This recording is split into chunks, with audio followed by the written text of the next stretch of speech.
Week 31 of building my business from scratch. This is it. We have made it to the end of the year. It's time for a break. It's time for 2 weeks off.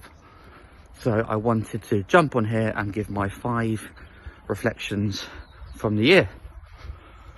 And those reflections are: number 1, building a business is not easy. It is not easy, and that's what I've been reminded of this year. When you get a business to a certain point, when you establish it over a number of years, you then build a reputation within that industry, and you start to get more inbound, natural, organic leads, shall we say.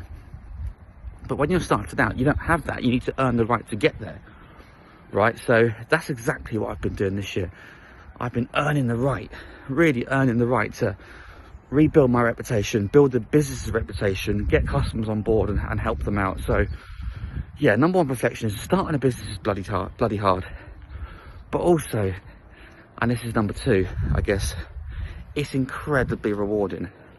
So I'm just going to be really honest, okay? So reflection number 2 is, on average this year, and let's just say there's 7 days in a week, which there is, but I mean, you know, as an entrepreneur, I don't work on weekends, but I don't ever switch off, right? I never stop thinking. I'd say this year in general, I had 4 good days and 3 not so good days. But that's great, because if you keep stacking it up week by week, day by day, that's more good than bad, and that's progression and momentum. And I feel like getting towards the end of the year, it's starting to go into 5 good days and 2 not so good days. So, you know, it's been incredibly rewarding. It's my business, 100% mine. I can take it in whatever direction I want to.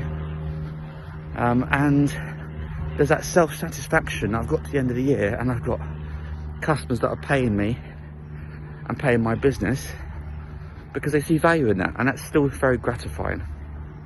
So that's reflection number 2. Reflection number 3 is probably around targets.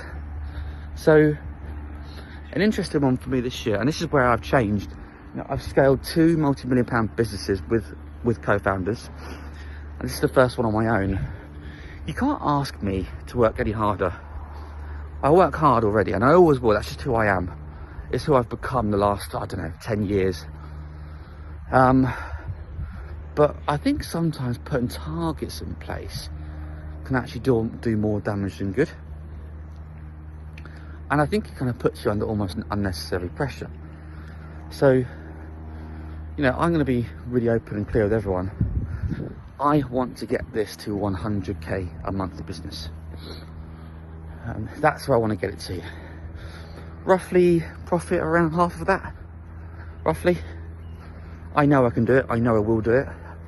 I know anyone can look back at this video in years to come, but oh look, he has done it. The key difference this year is I'm not putting a timeline on it. So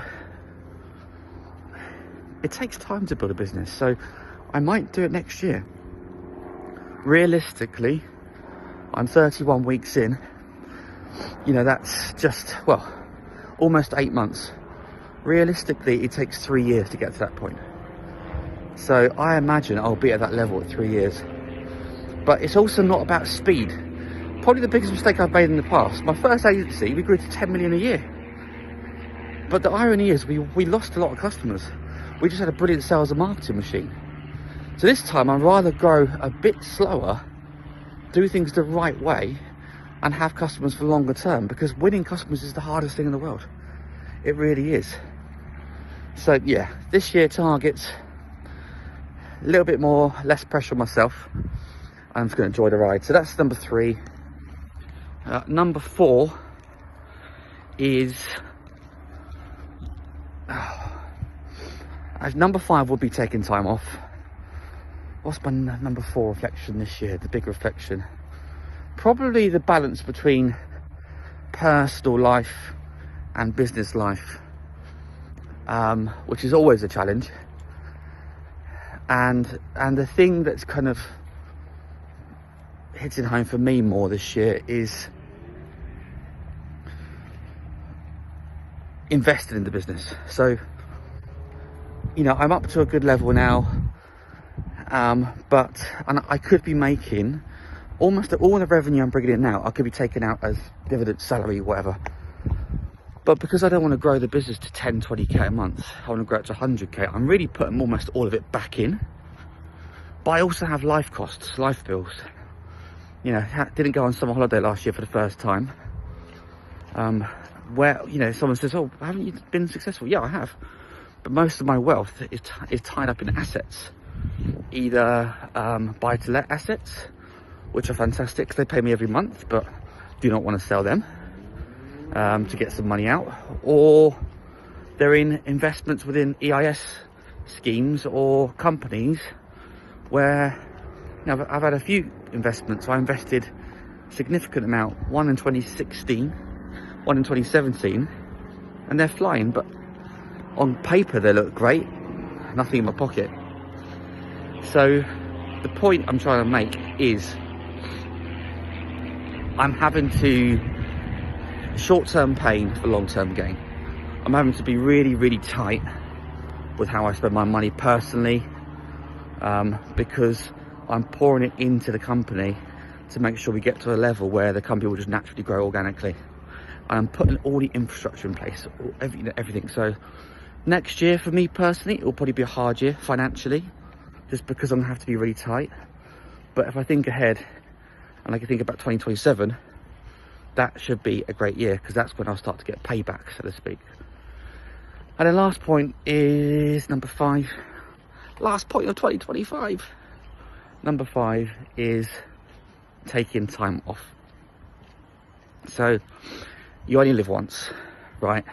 As far as I'm aware, as far as anyone else is aware, there's no proof to suggest otherwise, even though that would be nice. But I need to make sure that I take stock and enjoy myself and spend time with my loved ones, my family, my friends.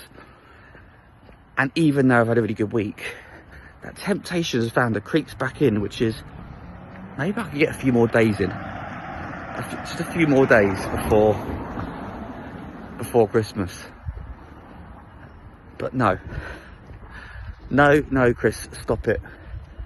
Just take some bloody time off. And that is because by taking time off and refreshing, and this is my last video this year, you reset everything. Everything resets. I want to start thinking about normal stuff. Kids, football, sport, Christmas movies, watching Star Wars, mince pies, wine, turkey. That's why I love Christmas, because so many times people take time off at the same time. So my final reflection, my final message is make sure you take time off too, because the person that comes back in January, I'm going to be almost twice the person, refreshed, energized and ready to go for another big year. So thank you for everyone's support this year. It's been amazing, and in 2026 we go again.